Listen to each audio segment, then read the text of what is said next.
एक बार जोर से भारत माता का जयकारा लगाएंगे। सारे जने पूरे दिल से मुट्ठी बंद करके हाथ ऊपर करके जोर से बोलेंगे, भारत माता की इनकलाब इनकलाब, वंदे वंदे। हरियाणा के कोने कोने से आए हुए मेरे भाइयों बहनों, माताओं, बुजुर्गों, बच्चों, आप सब लोगों को अपने भाई, अपने बेटे का नमस्कार। सबको मेरा प्रणाम। सबसे पहले तो मैं उन 300 से ज्यादा शहीदों को नमन करता हूं। अभी हमने उनको यहां पे श्रद्धांजलि दी, लेकिन पूरे देश की तरफ से उन 300 लोगों की शहादत को नमन करता हूं, जिन्होंने किसानों के लिए संघर्ष करते करते खुशी खुशी अपनी जान गंवा दी। अब हमारी जिम्मेदारी है, पूरे देश की जिम्मेदारी है, आपकी जिम्मेदारी है, मेरी जिम्मेदारी है। उनकी शहादत बेकार नहीं होनी चाहिए। अब अंत तक लड़ना है, लड़ोगे? अंत तक लड़ना है, उनकी शहादत बेकार नहीं होनी चाहिए। अभी पता चला कल रोहतक में इन्होंने किसानों पर लाठीचार्ज कर दिया। यह बड़ी गलत बात है। जिस देश के अंदर किसानों का सम्मान नहीं है, वो देश कभी प्रगति नहीं कर सकता। किसानों का साथ देना चाहिए सरकारों को कि किसानों के ऊपर लाठीचार्ज करना चाहिए। हम कड़ी निंदा करते हैं इसकी, और आज पूरे हरियाणा में बता रहे हैं किसानों ने चक्का जाम कर रखा है। हम किसानों के इस संघर्ष का समर्थन करते हैं। मैं अभी जब आया मेरे को भी काफी टाइम लग गया, कई जगह से मेरे को घूम के आना पड़ा, लेकिन मेरे को कोई तकलीफ नहीं है। अभी मेरे को पता चला है कई सारी बसें, कई सारे लोग जो आज यहां सभा में आना चाहते थे,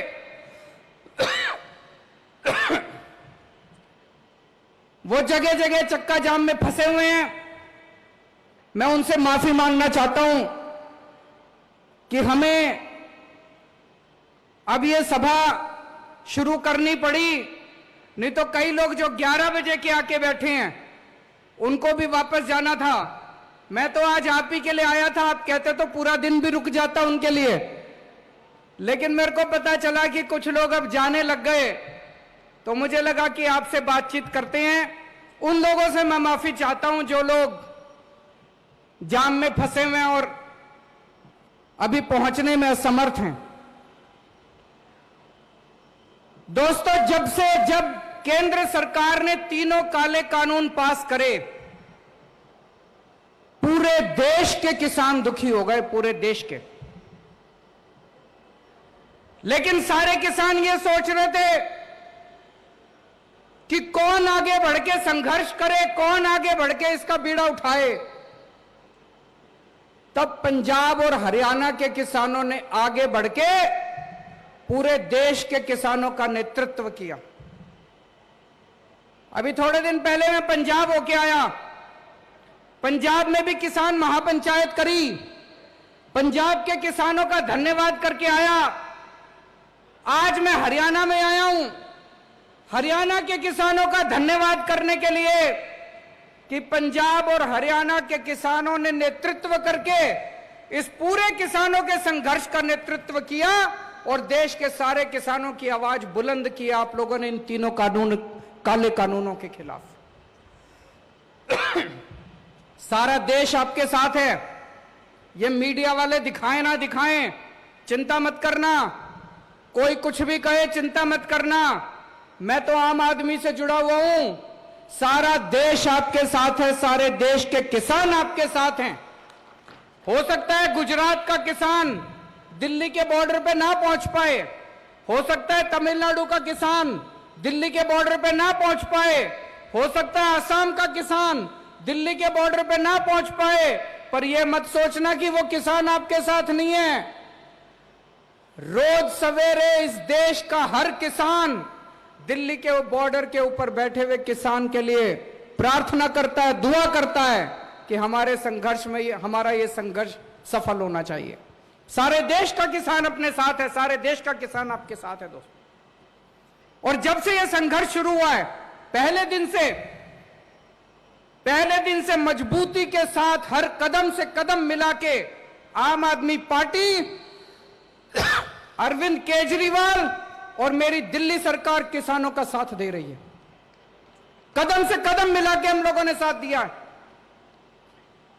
मेरे को याद है जब किसानों ने, पंजाब और हरियाणा के किसानों ने दिल्ली की तरफ कूच करा था, दिल्ली बॉर्डर की तरफ आ रहे थे, तो हरियाणा सरकार ने जगह जगह आंसू गैस के गोले छोड़े, जगह जगह बैरियर लगा दिए, उनके ऊपर लाठीचार्ज करा।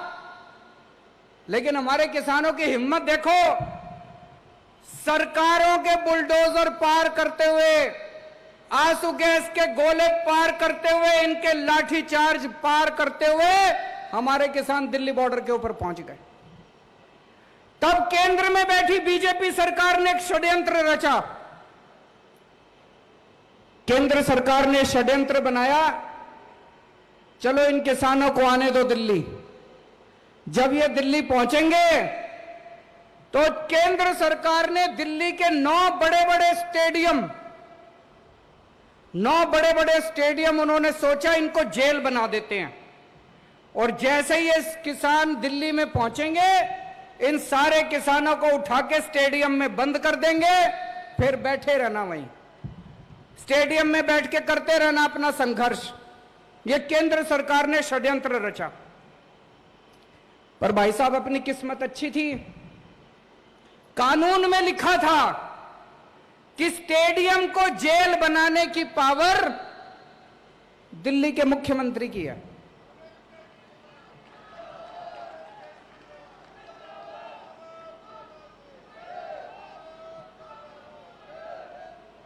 कानून में लिखा था कि स्टेडियम को जेल बनाने की पावर दिल्ली के मुख्यमंत्री की है।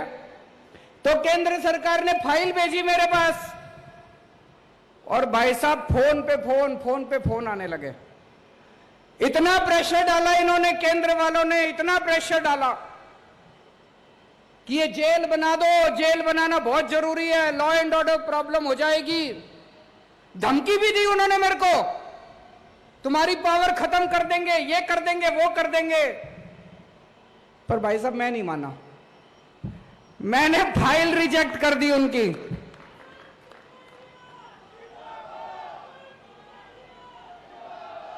मैंने फाइल पे लिख दिया कि किसानों का आंदोलन सही है, किसानों की मांगे जायज हैं, किसानों की मांगे तुरंत मानी जाएं, और दिल्ली पुलिस का यह प्रस्ताव कि दिल्ली के स्टेडियम जेल बनाए जाएं, यह प्रस्ताव खारिज किया जाता है। और मैंने फाइल उनकी वापस भेज दी।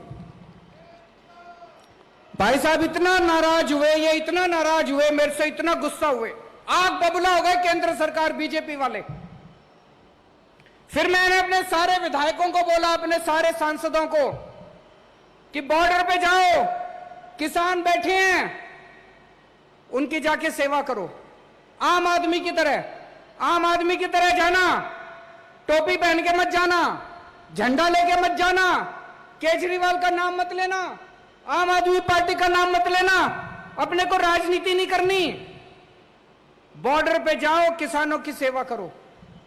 हमने लंगर लगवाए, दिल्ली सरकार की तरफ से पानी का इंतजाम करा, टॉयलेट का इंतजाम करा। एक दिन कुछ किसान भाई आए मेरे पास, बोले जी वहां पे सिग्नल कमजोर है, घर पे बात नहीं हो पाती, गांव में बात नहीं हो पाती। हमने सरकार की तरफ से वहां पे वाईफाई का भी, फ्री वाईफाई का इंतजाम कर दिया वहां पे बॉर्डर के ऊपर। जो हम कर सकते थे हमारे हाथ में था, सब कुछ करा जी। और जिस दिन राकेश टिकैत भाई साहब के साथ वो हादसा हुआ,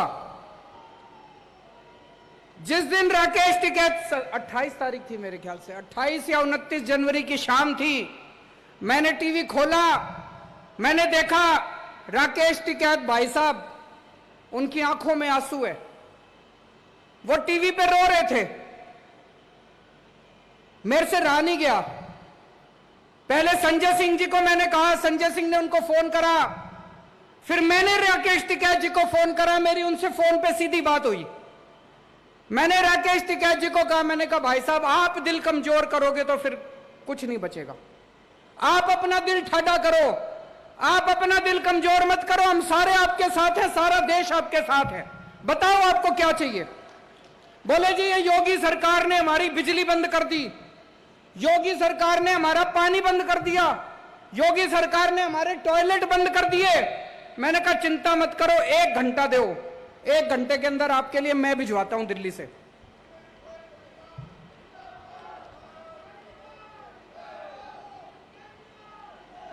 एक घंटे के अंदर हमने जनरेटर भिजवा दिए, बिजली का इंतजाम कर दिया, टॉयलेट का इंतजाम कर दिया, पानी का इंतजाम कर दिया, सारा इंतजाम कर दिया। और मुझे बड़ी खुशी है कि आज भी किसान आंदोलन 4 महीने के बाद जिंदा है।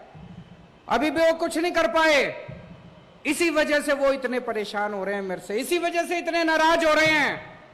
और अब वो संसद के अंदर एक बिल लेके आए हैं केजरीवाल को सजा देने के लिए। बहुत बड़ा खामियाजा भुगता है हमने। किसान आंदोलन का समर्थन करने के लिए वो अब हमें सजा दे रहे हैं। वो एक कानून लेके आए, कानून पास कर दिया संसद ने कि दिल्ली के अंदर चुनी हुई सरकार, चुने हुए मुख्यमंत्री की कोई पावर नहीं होगी, सारी पावर लेफ्टिनेंट गवर्नर की। भाई साहब इसलिए आजादी की लड़ाई लड़ी थी क्या? आजादी की लड़ाई लड़ी थी कि देश आजाद होएगा, जनता की ताकत होएगी, जनता वोट डालेगी, वोट डाल के अपनी सरकार चुनेगी, सरकार जनता के लिए काम करेगी। अरे ये कैसा कानून कि जिस सरकार को जनता ने 70 में से 62 सीट दी, 70 में से एक बारी 67 सीट दी, उस सरकार की कोई पावर नहीं और तुम्हारे लेफ्टिनेंट गवर्नर की सारी पावर। संसद के अंदर जब ये बिल पे चर्चा हो रही थी, सुशील गुप्ता जी वहीं बैठे थे संसद में, बीजेपी के एक एक सांसद ने खड़े होकर बोला केजरीवाल ने किसानों का समर्थन किया था, इसलिए केजरीवाल को सजा दे रहे हैं हम लोग। सुन लेना आप यूट्यूब के ऊपर, सोशल मीडिया पे सुन लेना इनके बीजेपी वालों के भाषण। बीजेपी वाले संसद में खुलेआम बोल रहे थे, चैलेंज कर रहे थे कि दिल्ली के मुख्यमंत्री ने किसानों का समर्थन क्यों करा। दिल्ली के मुख्यमंत्री ने किसान आंदोलन का समर्थन करा, इसलिए केजरीवाल को यह सजा दी जा रही है। मैं उनको कहना चाहता हूं, हमारे 300 किसान भाइयों ने शहादत दे दी, अपनी जान दे दी। इस किसान आंदोलन के लिए अगर केजरीवाल की जान भी चली जाए,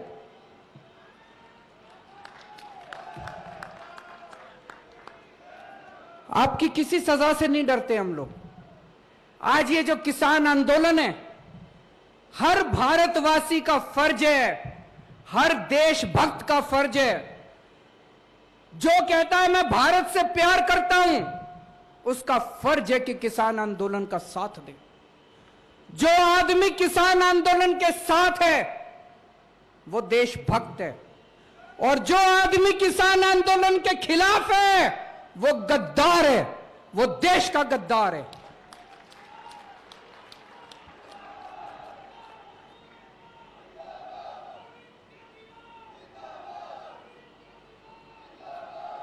इस किसान आंदोलन को सफल बनाने के लिए केजरीवाल को जो भी कुर्बानी देनी पड़ेगी, आज मैं इस मंच से आप लोगों को कहना चाहता हूं, मैं हर कुर्बानी देने के लिए तैयार हूं।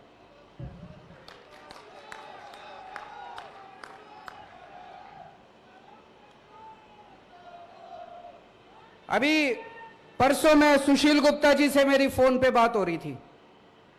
इन्होंने बताया जी गांव-गांव में जा रहे हैं इसकी तैयारी, आज इस महापंचायत की तैयारी करने के लिए। बोले जी गांव-गांव के अंदर किसी पार्टी के नेता को नहीं घुसने दे रहे, और जब आम आदमी पार्टी वाले जाते हैं तो लोग बुला बुला के अपने घर में उनको दूध पिलाते हैं।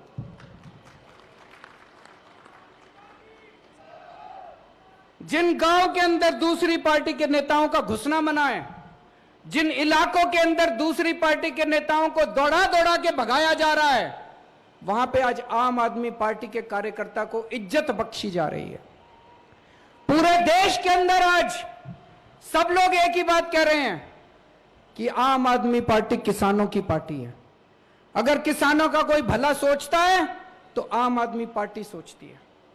मेरे लिए यह सबसे खुशी की बात है, मेरे लिए यह बड़े सम्मान की बात है। इससे बड़ा मेरे को और मेडल नहीं चाहिए कि आज किसान मेरे को अपना छोटा भाई मानते हैं, आज किसान मेरे को अपना बेटा मानते हैं, आज किसान मेरे अंदर अपना हितैषी देखते हैं। मेरे लिए इससे बड़ी बात नहीं हो सकती दोस्तों। इसकी जो सजा देना चाहती है केंद्र सरकार मेरे को सजा दे, मेरे को इसकी कोई परवाह नहीं है।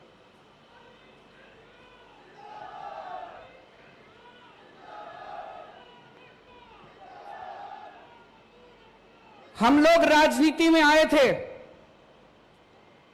जनता की सेवा करने के लिए, हम लोग राजनीति में आए हैं देश की सेवा करने के लिए।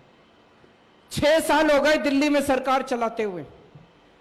6 साल में आप लोग भी जानते हो कि खूब काम किए हैं दिल्ली के अंदर। स्कूल बनवाए हैं, अस्पताल बनवाए हैं, दिल्ली में बिजली मुफ्त हो रही है, पानी मुफ्त हो रहा है, महिलाओं की बसों का में किराया नहीं लगता। औरत अगर महिला बस में सफर करे उसका किराया नहीं लगता। खूब सड़कें बन रही हैं, खूब विकास हो रहा है दिल्ली के अंदर। आप तो जाते रहते हो दिल्ली, आपको पता होगा। और इन 6 साल में जब हम लोग दिल्ली का विकास कर रहे थे, बीजेपी वाले हर 6-7 महीने में कुछ ना कुछ अड़ंगा अड़ा के हमारी शक्तियां छीनते रहते हैं, शक्तियां छीनते रहते हैं। मैं बीजेपी वालों को कहना चाहता हूं, तुम्हारे पास तो खूब शक्तियां हो गई। अब बीजेपी तो इस देश की सबसे शक्तिशाली पार्टी है। केंद्र में भी उनकी सरकार, कितने सारे राज्यों में भी उनकी सरकार। इतनी सारी शक्तियां होने के बावजूद केजरीवाल ने दिल्ली में इतने स्कूल बनवा दिए, बीजेपी ने पूरे देश में मिलके एक स्कूल नहीं बनवाया, एक कॉलेज नहीं बनवाया, एक अस्पताल नहीं बनवाया। बता दो जी, बनवाया हो तो?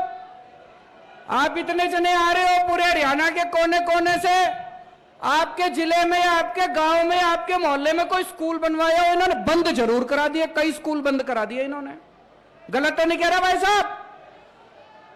एक स्कूल नहीं बना। इतनी शक्तियां इनके पास, अपार शक्तियां, अपार साधन इनके पास, इतनी शक्तियां, इतनी सारी शक्तियां इन्होंने मेरी भी छीन ली। फिर भी इनसे एक स्कूल नहीं बना, एक अस्पताल नहीं बना, एक कॉलेज नहीं बना।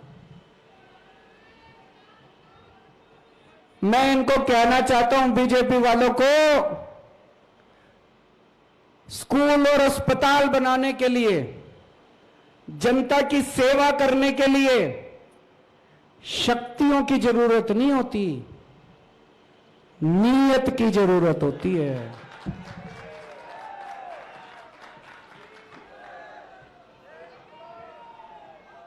तुम्हारे पास शक्तियां तो बहुत है, तुम्हारी नीयत खराब है। केजरीवाल के पास शक्तियां नहीं है, हमारी नीयत साफ है। तुम हमारी जितनी मर्जी शक्तियां छीन लो, ये दिल्ली के अंदर स्कूल बने थे और बनते रहेंगे, दिल्ली के अंदर अस्पताल बने थे और बनते रहेंगे।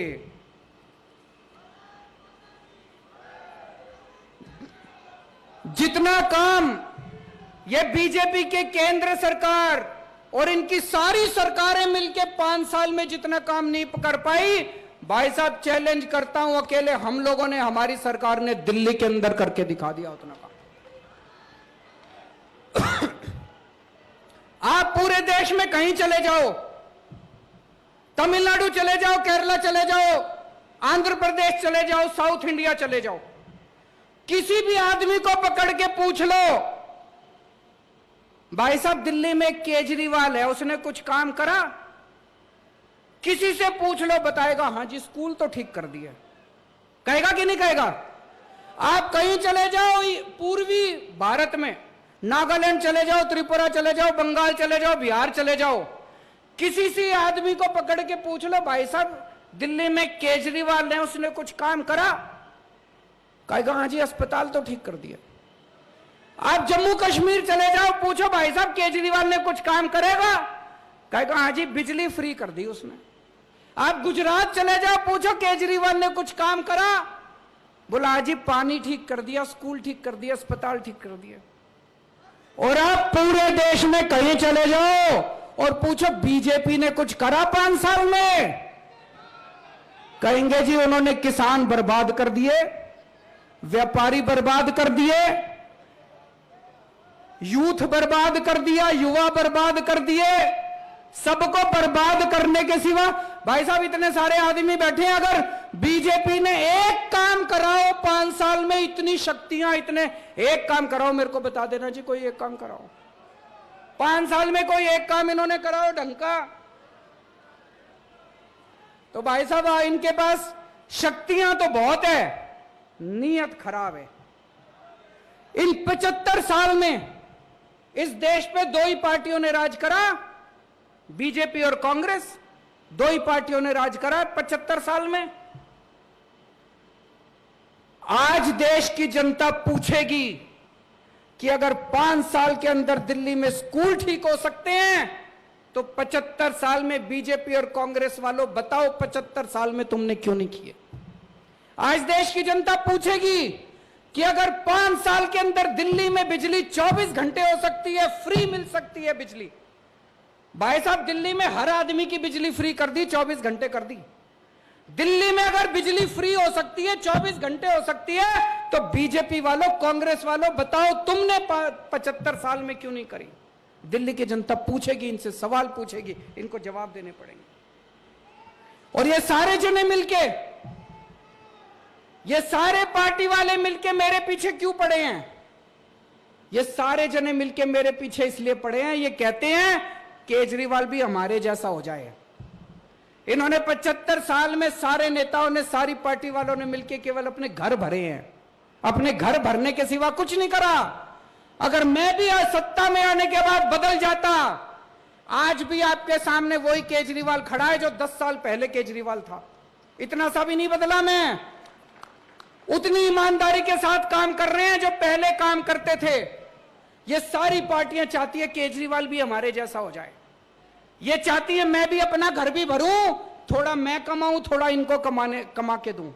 तो ये मेरी शक्तियां नहीं छीनते, तो ये मेरे खिलाफ नहीं होते। आज ये सारे मेरे खिलाफ इसलिए हैं क्योंकि मैं इनके जैसा नहीं बना। आज भी मैं देश की सेवा कर रहा हूं, जनता की सेवा कर रहा हूं।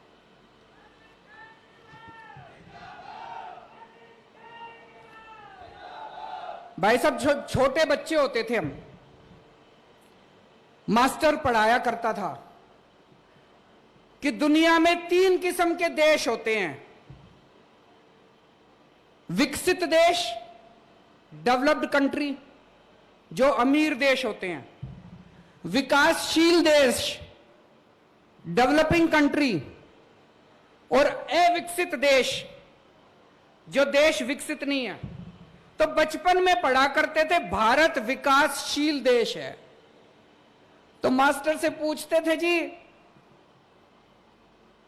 हमारा देश विकासशील है तो ये विकसित कब बनेगा, ये अमीर देशों की कैटेगरी में कब आएगा? तो मास्टर कहता था 5-10 साल में आ जाएगा। भाई साहब 40 साल तो हो गए, सारी पार्टियां आली, सारी पार्टियां चली गई। आज भी जो बात मास्टर मेरे को पढ़ाता था मेरे बेटे को पढ़ाता है। आज भी मेरे बेटे को कहते हैं भारत विकासशील देश है, कब होएगा विकसित? 5-7 साल। ऐसे यूं नहीं होने वाला, इन पार्टियों के भरोसे नहीं होने वाला दोस्तों। मेरी जिंदगी का तो एक ही सपना है, अपने जीते जी भारत को दुनिया का नंबर 1 देश बनाना है।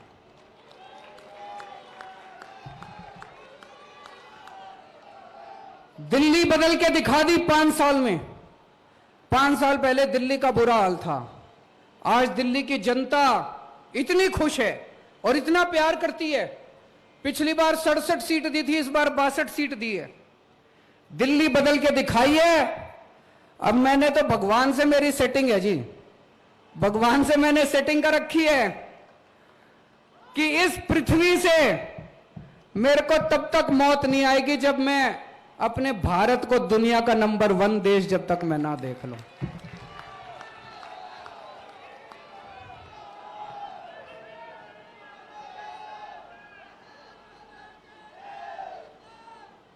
और यहां जितने किसान भाई आए हैं, उन सारे किसान भाइयों को मैं कहना चाहता हूं, ठाडे रहना, चिंता ना करना। दिल्ली में थारा छोरा बैठा है सीएम।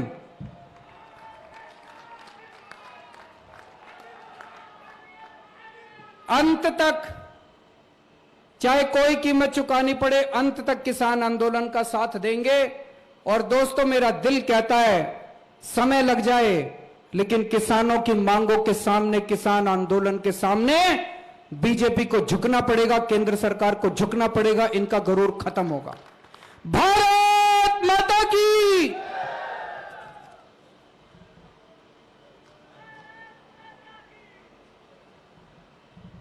भारत माता की। जब तक मैं जिंदा हूं देश की सेवा करूंगा और अंत तक देश की सेवा करता रहूंगा। ये